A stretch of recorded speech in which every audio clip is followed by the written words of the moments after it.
the video just came on. Hello, everybody there. I was just talking for a couple minutes or a couple of seconds with the audio portion here.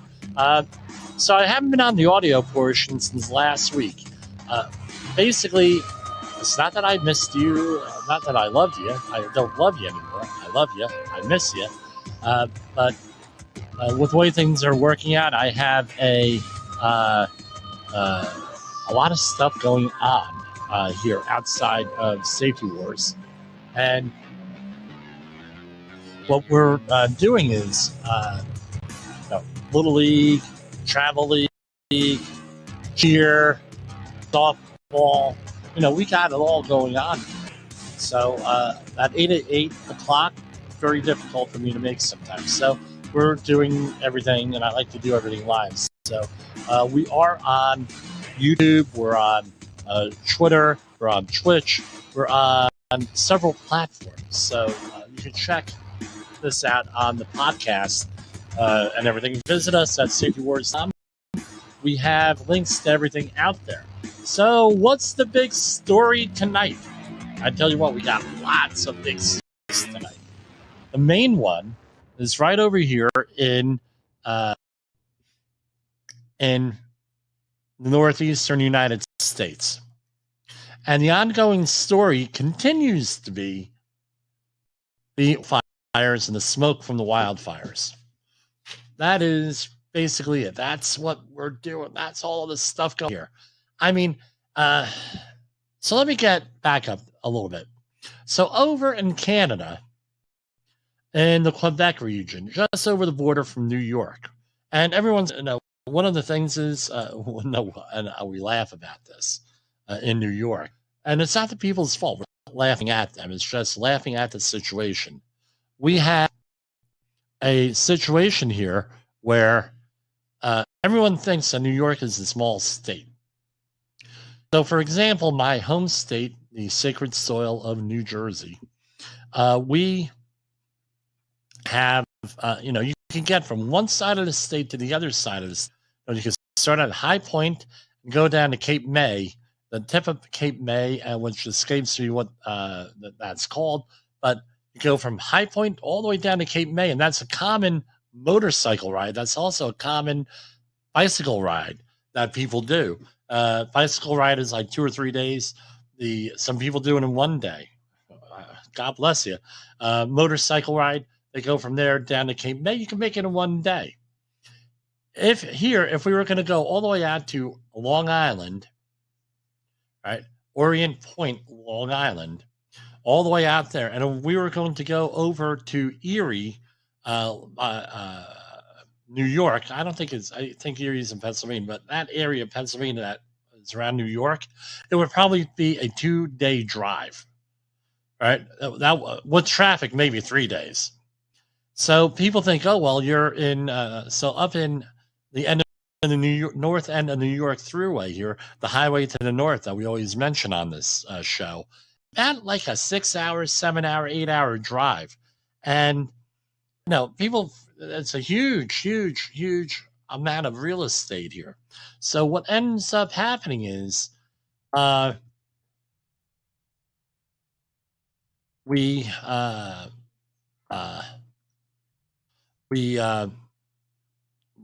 okay. So what happens is people think, oh, well, even here, they think, well, that fire up in Canada that started 6 weeks ago, that burned 3.3 million hectares of land, right, more larger than the state of Maryland. Well, that's far away. And we had thought, hey, it's far away, not really going to impact us. But there were some murmurings there that, hey, we may be impacted all the way down south in the New York City area for this, right? And so 6 weeks ago, there were massive wildfires across Canada the size of Maryland. My question is how much greenhouse gases did that release? Right? The so-called greenhouse gases. And how does that compare with other sources? And what happened was it blew all the way down. The wind took it all the way down to south of New York City. Let's see, what's the furthest extent, I'm sorry, I'm Googling this with it because we got another story here of smoke, right? So, of smoke, furthest extent of smoke from Canada.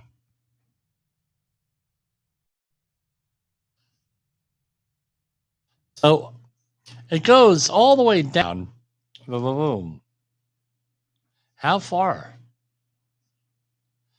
It's going basically all the way down to Virginia Beach on the East Coast. Pretty far down. Right, and the Virginia Beach is about 9 miles away from here.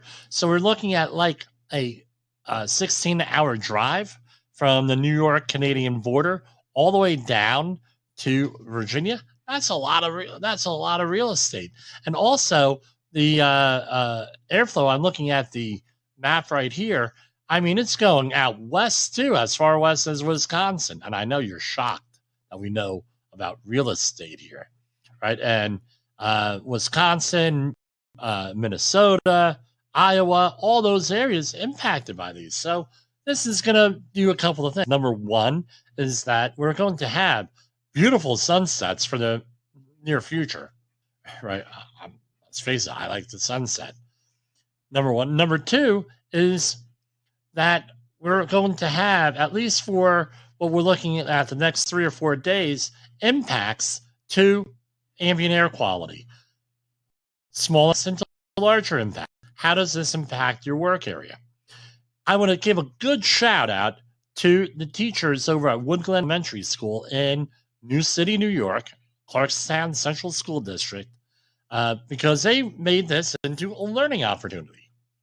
And my daughter came home all excited. Hey, Daddy, we were doing this, and we were doing this, this with them. And I said, oh, wow. And she says, Mommy said that you know something about this. I said, I actually do. So we did a little tutorial on the National Ambient Air Quality Standards for particulate matter. And then I noticed, I said, well, let's see where the nearest weather station is. I said, I think there's one right in town, right down the street here. And sure enough, the Ambient Air Quality Station, the monitoring by New York Department of Environmental Conservation, is less than a mile away from where I live. So we went out there, we shot a little video, put it on Instagram and Facebook on the where it is and no thing. And I showed it. Well, I said, look, so that's collecting data out there and it's going on the internet. It's being reported online and everything's good. And I said, we'll take a picture. We'll send it over to your teacher and I posted it. So this is good. Educators need to go out there and use this as a learning opportunity for this. And it's okay, we have the negative thing. For example, they had school field day today where they have fun and games outside. That was canceled because they were afraid of, these, I will talk about the readings here and what they mean. They're afraid of things going on, asthma attacks. They have people with health issues. The project that I'm today doing safety training on, we're still continuing safety training at the project. For HAZWOPER, Hazardous Waste Operations and Emergency Response. If you're interested, give us a call. Drop me a line. You go out there and they canceled work. Why? In Newark, New Jersey, I mean, it was like yellow sky. It reminded me of the 1970s growing up in central New Jersey, where over New York City, there was just this pall, this smoke and hot haze that pretty much has gone away. So if you want to know how air quality was back in the 50s, 60s, 70s, 80s, early 80s, you go out there and today, that's how the air quality was in a lot of the parts of the United States. So we've done a lot to clean that up. So this is a learning opportunity on many things. So we got to introduce the kids, my daughter and other kids in the class to all this stuff here. Now, we got phones going off and everything else. I'm on the air, people. Don't you know that? Now, we're going to take a brief break here, a commercial break, and we're going to be right back at you talking about this stuff. The views. Oh, hit the wrong button again. I can't get this straightened out. Ay, ay, ay, ay, ay. In the professional safety community, communication and planning are just a few keys to your program's success. The question many practitioners have is, where do I start? Dr. Jay Allen, the creator of the Safety FM platform and host of the Rated R Safety Show, has built a global foundation to help you along the way. Go to safetyfm.com and listen to some of the industry's best and most involved professionals, including Blaine Hoffman with the Safety Pro, Sam Goodman with the Hopnet, Sheldon Primus with the Safety Consultant, Jim Pozell with Safety Wars, Elrod with Unapologetically Bold, many others. As individuals, we can do great things, but as a team, we become amazing. Dial into safetyfm.com today and surround yourself with a powerful force of knowledge and support.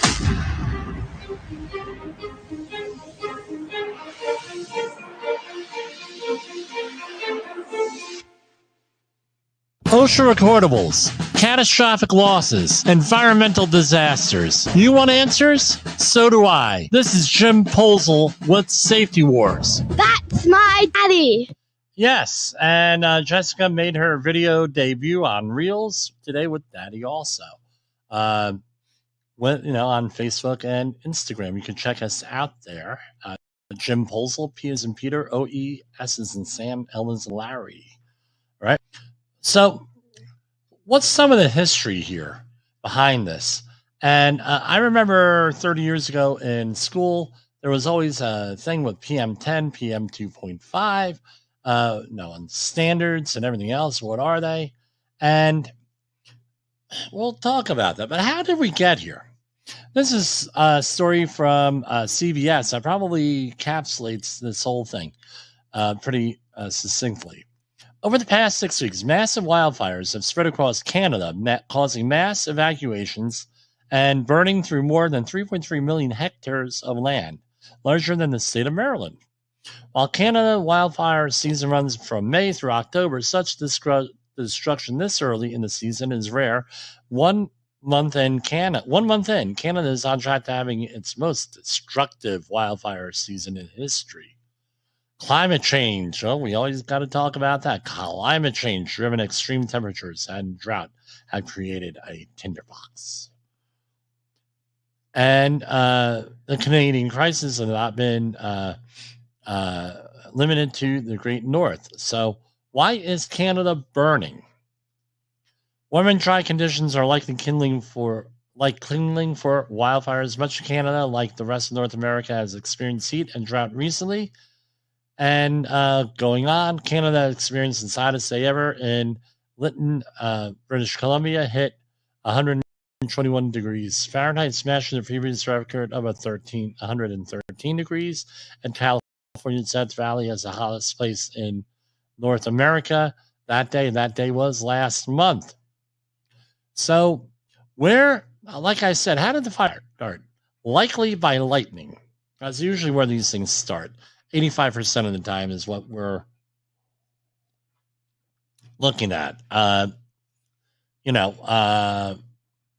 of the fires are started by lightning, but those fires account for more than 85% of wildfire destruction. The other half are human caused. 50-50 on here. And why are they out of control? Weather. Now, I remember me and one of our other listeners here, Greg Ertl, who we were on a project in Santa Fe, New Mexico, back in, I believe it was 2004, and they were doing a controlled burn out there of the forest just around Los Alamos. Probably Todd Conklin probably has a story about this. And we were out mountain biking. We were having fun, doing up in the woods out by Taos, New Mexico. And they had advertised, hey, we're going to have a controlled burn all week. And on that Saturday, I think it was, we noticed that they were having a controlled burn. You could see it from the top of the mountain where we were actually a mesa where we were. And about an hour later, we're on top of this thing. We see it. An hour later, we start to see the big bombers come through with the water and trying to put out the fire. And before you know, we had, lots and lots of fire out there. And it was, a major, major, major issue. Now, what we had,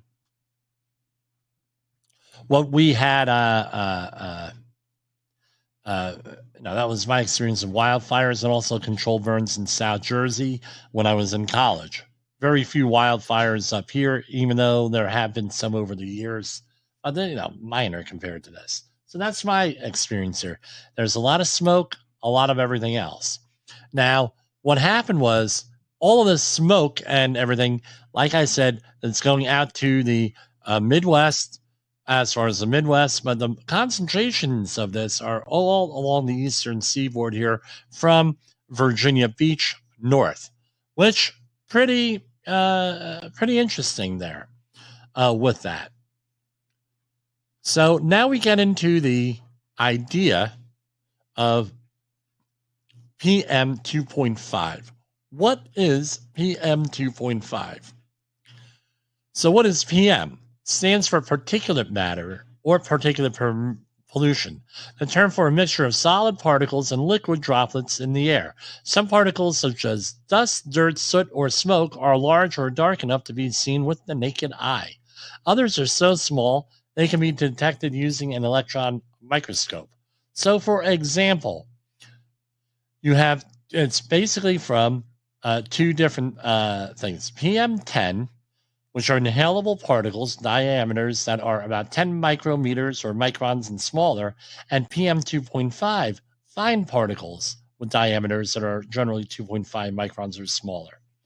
So, again, how big is the average body hair from your head, a hair on your head? We're not talking other areas. No, this is a family show. The human hair is about 70 microns in diameter. So, PM10 is 1/7 the size of a human hair, all right? And PM 2.5 is a hell of a, whatever the math works out, it's 2.5. So it's over 30 times smaller than, right, 1/30th the size of a human hair, right, of the diameter. That's basically what it is. Out of curiosity, it escapes you how far down the human eye could. How small can the human eye see, right? How small?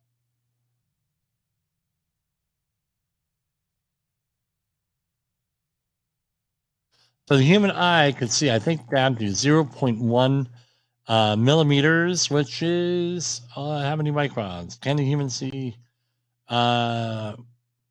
Yes.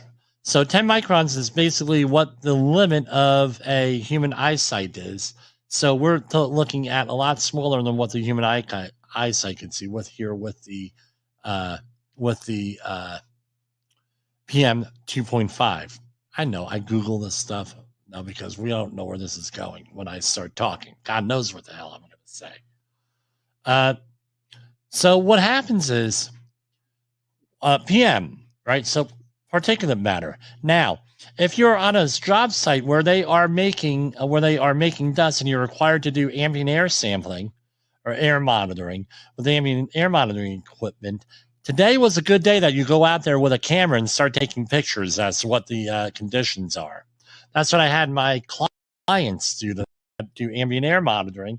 I said, go out, picture of the sky and with as a backdrop to your monitoring equipment. Because a year from now, when someone says, "What the bleep happened?"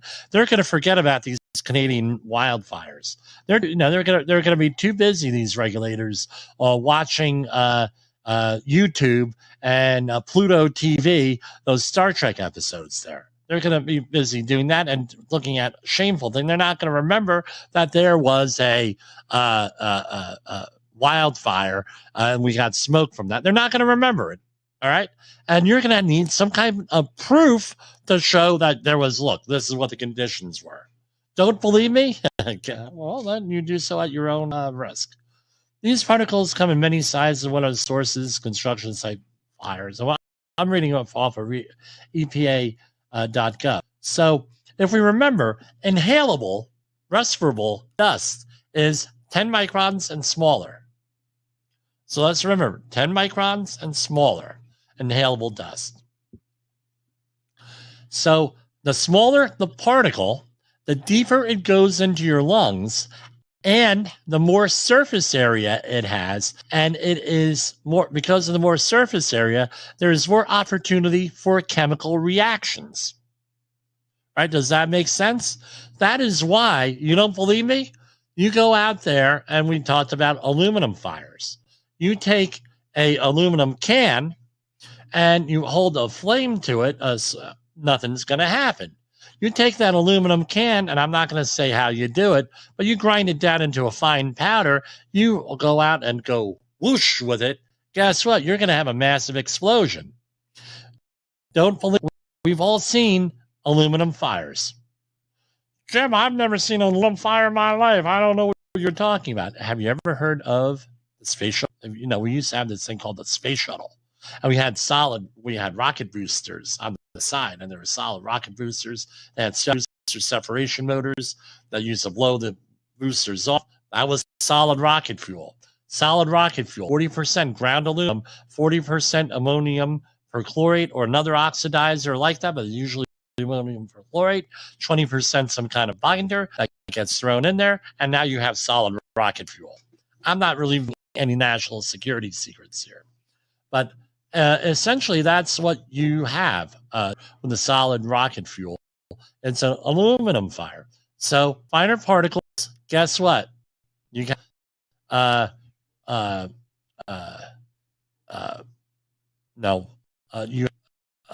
more opportunity for reactions and everything else.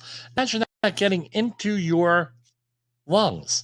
You have all different types of effects here. We're going to talk about in a minute. Now, EPA regulates inhalable particles. Particles of sand and large dust, which are greater than 10 micrometers or 10 microns, are not regulated by the EPA.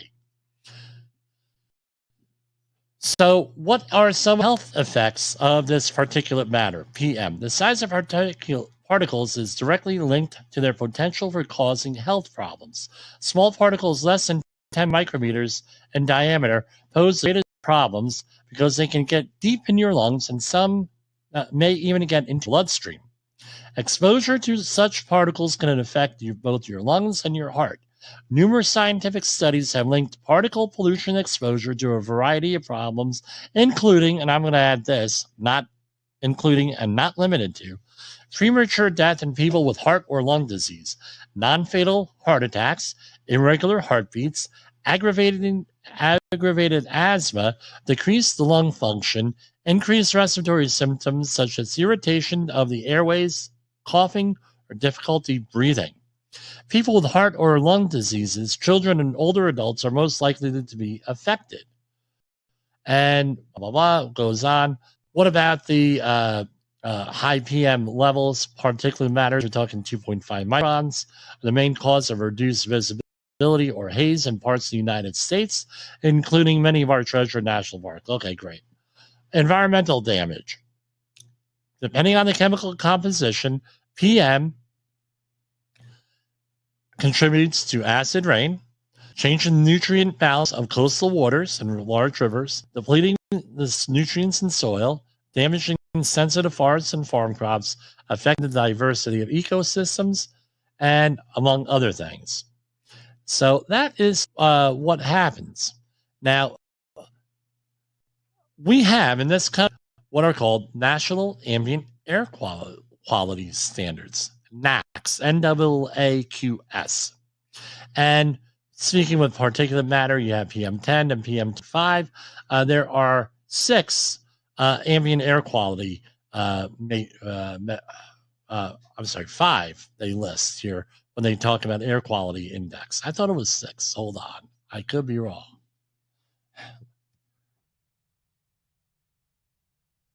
How many NACs are there? Again, you can all check this out on. There are 6. Why does the EPA list 5 on their website? I don't know. So NACs, there are 6 common air pollutants known as criteria air pollutants, meaning that they are indications of other air quality issues.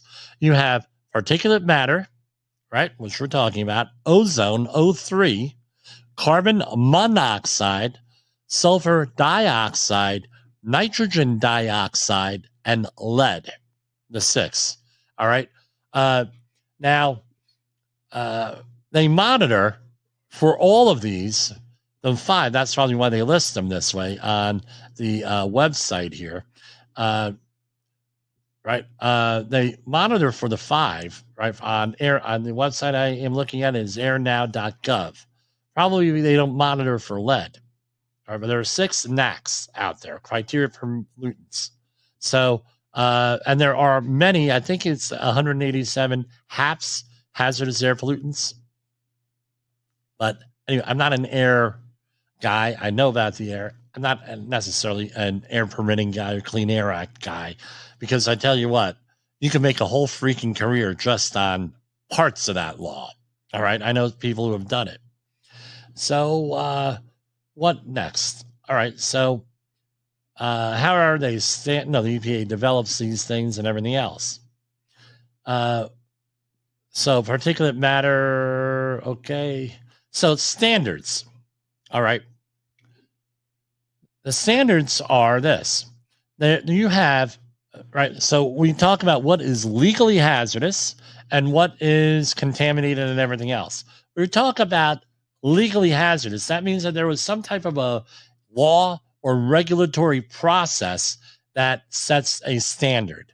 And that's a discussion for another day. If you want to read about lead, I would suggest you go out there and find the classic book.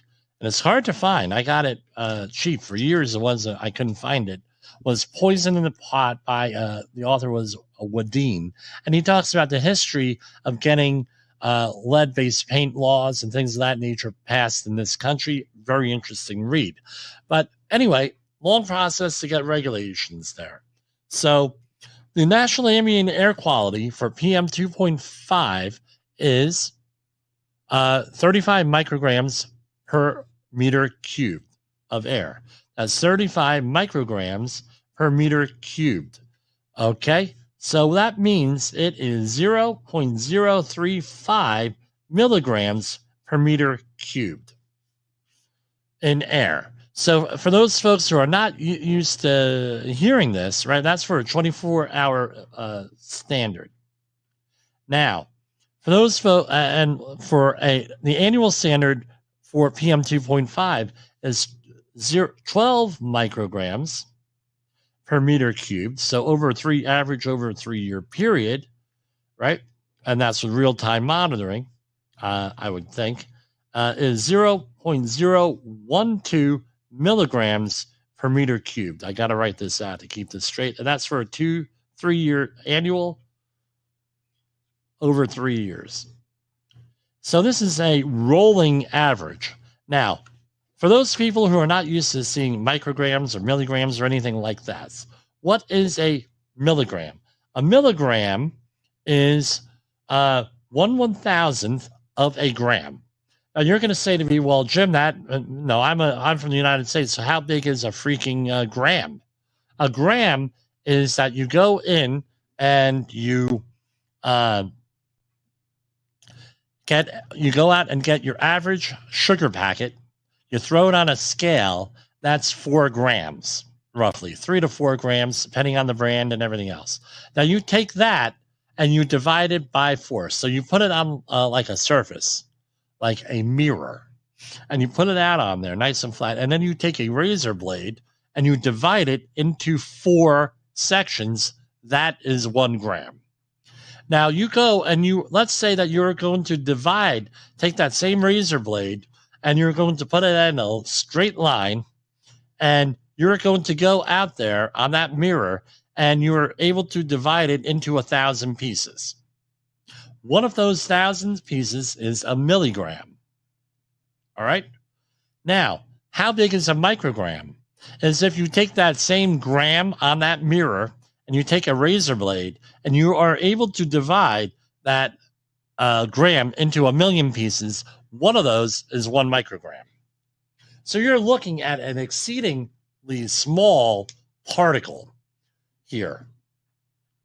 I know I'm going to get complaints over that description. So you're allowed 35 of those little tiny particles over 1 cubic meter. That's 1 meter, which 1 meter is 39.39 inches by 39 by 39 inches by 39 by 39 inches cube, and you have 1 in there. Now, some would argue, well, that's too small of a standard. Okay, we're not going to argue that, what have you. And that is what we have with that. Now, we have all of this stuff coming out on the air quality index. And I had to dig a little bit to find out how they come up with these numbers. All right. And it's actually pretty simple. Why they don't put this into the explanations on any of these websites or anything else, I don't know. And I tell you what, somebody like Jay Allen could probably make it even real simple that we could describe it on the air really easily, right? Or any of the other number. So I'm going to use my limited oral abilities and my articulation abilities here to try to explain this to you. So we had these monitors, like the one we visited in our community, me and my 8-year-old daughter, right? We went out and I showed her, we didn't get up to it, it's behind the fence. And they monitor for things, for real-time things. And no, these are easy to monitor for in real time. You can pick up a real-time meter and measure for these. The lead, which is the 6 and 8 NACs out there, you actually have to do, so if you're going to sample for that, that requires a laboratory analysis where you're going to be collecting samples on a mixed cellulose ester membrane, right? And for industrial hygiene, it's a 37 millimeter cassette. For that type of sampling, it's going to be an 8.5 by 11, roughly, this size mixed cellulose ester cassette. That goes out for laboratory. I believe that it's analyzed through absorbance. Could be wrong on there. Been many years since I've done the analysis myself. Now, so they're able to monitor for ozone, particulate matter, carbon monoxide, sulfur dioxide, nitrogen dioxide in real time. And we have from airnow.gov. So this is not copyrighted. This is not Jimmy Posel coming up with a conspiracy theory or anything like that. This is of the official government data. You have ozone, right, in parts per million. They have an 8-hour and a 1-hour average. And they have levels here. Good, moderate, unhealthy for sensitive groups, unhealthy, very unhealthy, and hazardous. They break this down into 6 different categories. So, and they have it broken down by, you can go and look it up and everything else. Now, you look under particulate matter, and I'm looking at this here. This is AirNow. Let me give the website. AirNow. Oh, I can't do it. Airnow.gov. And the title of this document is Technical Assistance Document for the Reporting of Daily Air Quality, the Air Quality Index, AQI, here. And they give you all of these numbers here. So for particulate matter 2.5, that's what they've been reporting on the news. And this is on the 24-hour sampling scale, meaning here, right? PM 2.5, good, 0 to 12 microns per cubic meter. That is your permissible exposure limit, for lack of a better word, or the National Ambient Air Quality Standard. 0 to 12 micrograms per meter cubed. And if it goes from 12.1 to 35.4 microns per meter cubed, all right, 12.1 to 35.4, that is considered a moderate hazard, meaning unusually sensitive people should consider reducing prolonged or heavy exertion. Then we have the next level, right? Level 3. And these are all color-coded. So good would be green. Yellow would be moderate. Now we're getting into the orange range, which is unhealthy for sensitive groups, right? So 35 to 55 microns per meter cubed, okay? Those are with people with heart or lung disease, older adults, children, and people with lower socioeconomic status should reduce prolonged or heavy exertion. Now, we know from the Gulf oil spill study, which I'm a part of, right? Complete disclosure, that the people that we were forced to use on those cleanups, right? Forced by the government to use to clean out the welfare rolls, trying to get people into work, getting experience, all good things, right? All good things, and we're trying to build people up on this program.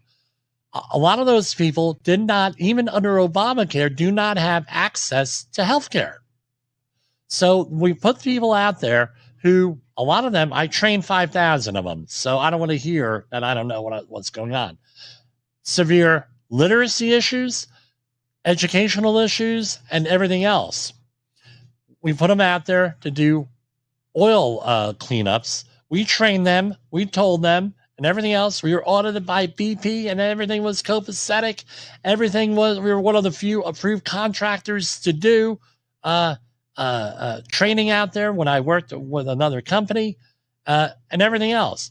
So, again, lack of access to healthcare. That's what the Gulf oil spill study has indicated to us, and that is what these folks are coming down with major health problems, some of them, because of this, and that is outside the norm, right?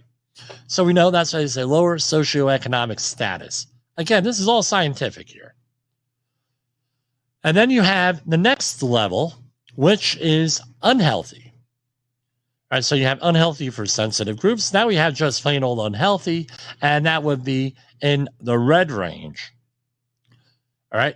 And people with heart and or lung disease, older adults, children, or people of lower socioeconomic status, this is 55 to 150.4, and people should avoid prolonged or heavy exertion.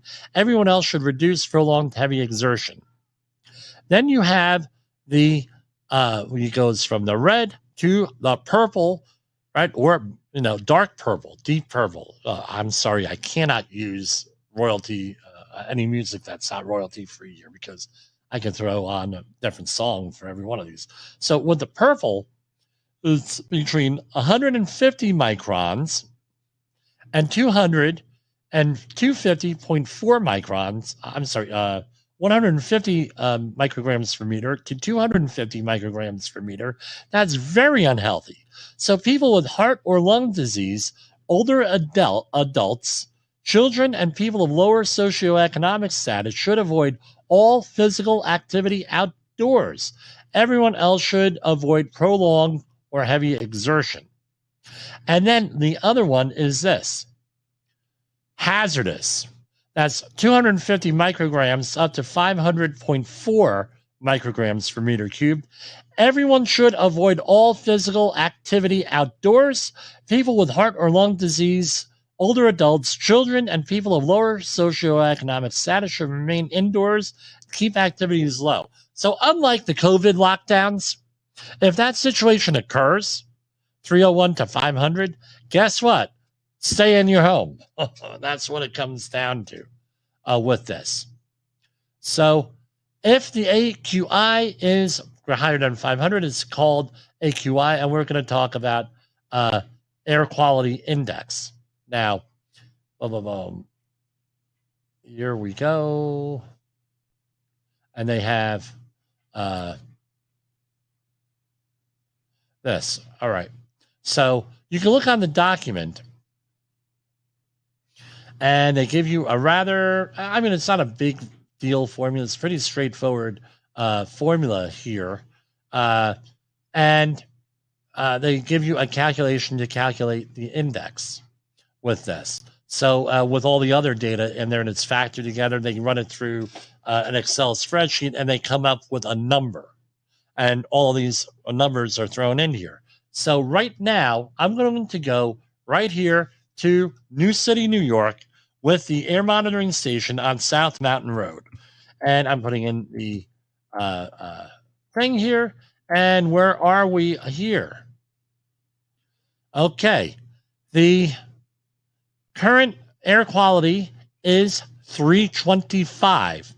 All right, so 325 going on to our monitor is hazardous. That means stay indoors, is what it comes down to. Stay indoors. So that's what it is. Now, let's look at over in New York City.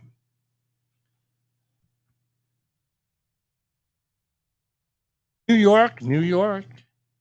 What are we at? New York City is at 325 also. So we have Virginia Beach, and we're at Wednesday, June 7th, 8:42 p.m. Eastern Standard Time. Virginia Beach is at 185. Pretty, so it's unhealthy. Let's look at others. Chicago. And we are going from airnow.gov. This is where this is at. And we are at moderate.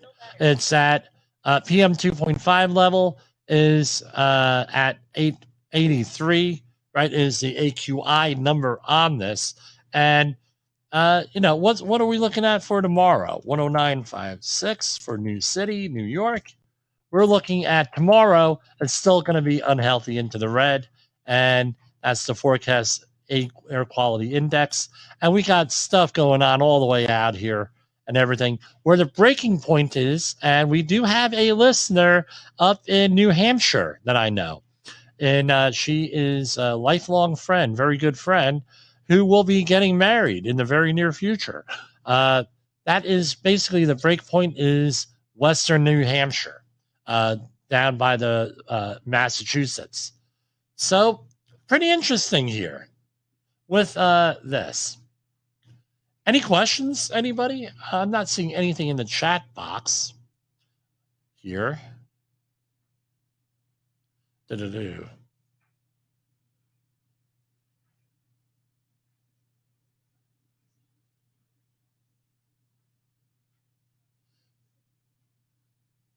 So that's what we got going on here with this. Now, people are now breaking out the masks. No, this was one of the headlines I saw. Though I hope you didn't throw out that mask from the COVID because you should be wearing it.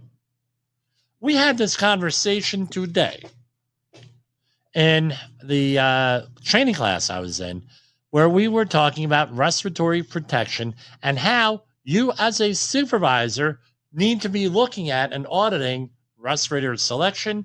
And if your contractor, your subcontractor is out there what's the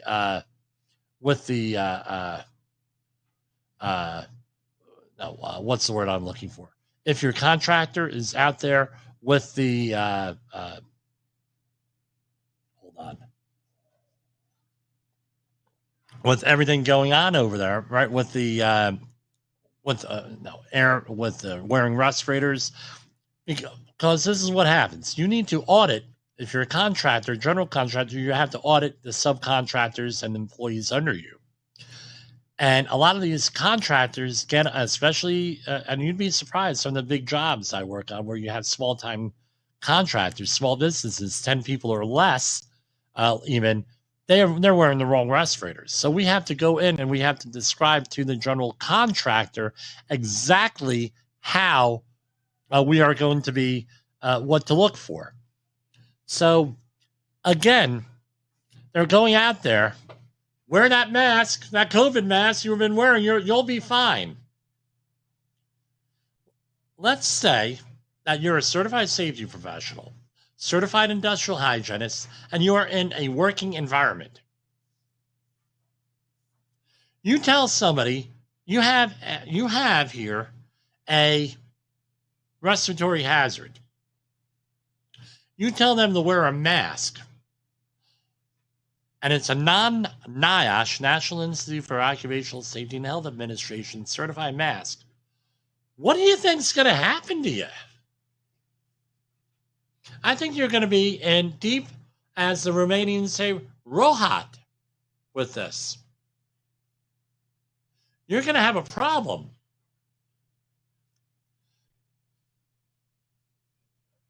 So, so again, if you have respiratory hazard, I just read you through all whole thing through the AQI index and the documents from the government here. If you have a major health problem, don't go outside if you're in one of these areas like I am. Don't do it. What the problem here is with this. If you have health issues to that point, even putting on a mask, little tiny paper mask, right? I don't have any sitting around here anymore, but even a little tiny paper mask. No, I don't. I had them here yesterday. Oh, hold on. I got one. Hang on.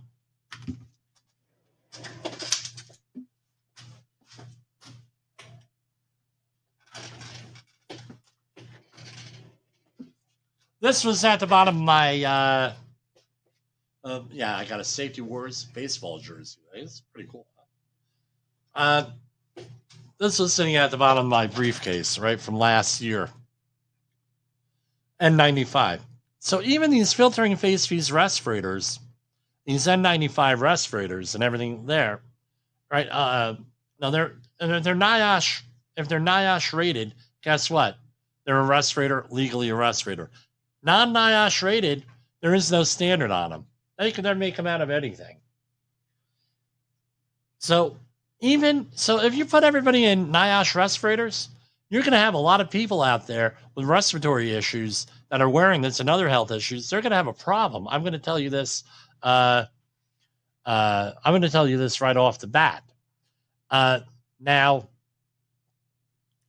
the other thing is this: with the mask, legally, an employer hands you a mask. What don't they have to do? They don't have to send you for medical monitoring. They don't have to send you for fit testing. They don't have to give you 1910-134 training, any of that, right? So this is where, you get the situation, well, put on the mask with the COVID, right? Well, you don't need to have a physical or anything with this. This is why why they made the mask, in my opinion, why they made the mask recommendation versus NIOSH rated N95 recommendations. You do that at work, you're a certified safety professional or a certified industrial hygienist, you're going to have a problem. I can tell you that. Be lucky you keep your credential, number one, and you're even luckier if you don't go to jail and get charged criminally here. So now you're going to say, Jim, you mean people could have a seizure with this? Or the other imitation non-NIOSH mask? Yeah, guess what? Yeah, you can have a seizure with that. You can have a health issue. Well, I don't believe you. Well, guess what? I didn't believe me until the first week of April 2021. So we all know here, if you're a longtime listener, we had just started the podcast in March 2021, beginning of this. And that was before my basement got flooded and the studio was on the other part of the basement, right? We go over there. My mother-in-law had a massive heart attack and died on the front porch. All right. We did CPR, did everything that we were supposed to by the book. And as we know, I've been putting off a CPR conversation here because there's some controversial things that came out. But on the whole debate. So we go, she passes away, wasn't successful with CPR. Next week, And again, this was all around Easter. And Easter week, Easter is a very bad holiday for me. A lot of bad things have happened in my life around Easter, and this was one of them. And in my whole family's life, we'll say that. And we go to the funeral, which was the 31st. No, which was the first week of April. Well, however it worked out, it was Wednesday. And we were having issues because of finding a funeral home over Easter, finding a minister, a Reformed minister. She was Dutch Reformed, trying to find a Dutch Reformed minister around that time. Not too many around here. And then it's the height of compounded with the height of COVID and everything else. So there were not, I mean, if this were under normal circumstances, we would have had pallbearers, right, supplied by the family. However, what happened was there were only two pallbearers, two men who were, and women for that, women could be pallbearers, two men that were available for pallbearers. It was a traditional funeral. So what we ended up doing was we got it from the funeral home. It says, well, we had to, okay, great. Where am I going with this, Jim? Everybody had to be in masks. Not in masks, according to the governor. What ended up happening was the one person who looked relatively healthy, he put on a paper mask and had some type of a seizure while they were carrying the coffin out of the church. The coffin, he dropped the freaking coffin on the ground. No damage done, the coffin a little bit scratched up, but that was about it. Very traumatic for everybody who was there, right, to have this happen. And when they regained control, and, I didn't know what to do because here I am with the mourners, with my wife, who was obviously very upset that her mother died, trying to comfort my two children and the rest of the family here. And then this happens. Now, do I come? They're all freaking out. Now, do I help them? Do I go do this? Do I, it's a nightmare scenario for everybody involved. Except for Nancy, she probably would have been laughing over this one. But anyway, they, my mother-in-law was Nancy, if you couldn't follow. So we ended up going and everything finished right. So I said, I'm going to have to use this as a learning activity for my safety training. This is the reason why we do physicals. Now, and medical monitoring and training and everything else. And, you hear this baloney that, we're voluntary use of respirator, therefore we have no responsibility. Guess what? You better sign that Appendix D of the Respiratory Protection Standard. You better talk to your employees because they talk about the limitations of respiratory protection and care, and you had to do training. Just because it's voluntary use doesn't mean that there's no training involved. So what ended up so again, with the ambient air quality being what it is, especially in my neighborhood, 325, now they're telling people to put on masks, they go outside. Guess what? These people probably shouldn't even go outside. Don't even go outside. If you can't wear a mask, if you all have all these health issues, don't go outside, dude. Don't put on that mask. Be very leery. I'm not going to tell you what to do, but it wouldn't be my recommendation here. And that's what I want to talk to you about tonight. So we talked about the whole hour on PM 2.5.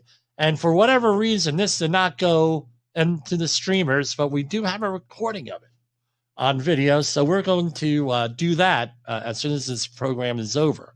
I don't know how much time I have left here on the program. Let me see where the clock is. And of course, I can't find it. Figures. Okay, here it is. My dashboard. Where are we? I got to constantly refresh it. So we got 4 minutes left. Okay, so we have a little bit of time. So, again, a little commentary on yesterday in the training, the HAZWOPER training. If you need safety training, come to me. You're in the Metro New York area. I'll even travel. I'll do a lot of this stuff can be handled remotely via Zoom. I'm able to do that. 845-269-5772 or jim@safetywars.com. You can get us on all the platforms. Jim Posel. Go to safetywars.com. I have links up for things, but we're on LinkedIn. We're on Facebook. We're on YouTube. We're on a lot of other stuff. I have been working on a book right now for sale. My second book. My first book, I've been thinking about reissuing it, but it's probably going to be as part of a larger collection of stuff on disaster preparation and disaster response. But I've been working on a book and some other online resources right now. I'll hold off on giving any more detail than that or a release date or anything like that. But we're working on it. Outside of everything else, I think my life has seemed to have calmed down a little bit more. We're going to, that's where we're going here. So be careful out there, guys. Remember, get along with everybody. Get along at work. Say hello. Everything else out there. And I just want to tell everybody, I appreciate the listenership. I appreciate the support. I appreciate some of the criticism out there. I know it's well-intentioned. Most of it is. If it isn't well-intentioned, then you know where you could go. So for Safety Wars, this is Jim Posel. The views and opinions expressed on this podcast are those of the host and its guest and do not necessarily reflect the official policy or position of the company. Examples of analysis discussed within this podcast are only examples. They should not be utilized in the real world as the only solution available, as they are based only on very limited and dated open source information. Assumptions made within this analysis are not reflective of the position of the company. No part of this podcast may be reproduced, stored in a retrieval system, or transmitted in any form or by any means, mechanical, electronic, recording, or otherwise, without prior written permission of the creator of the podcast, Jay Allen.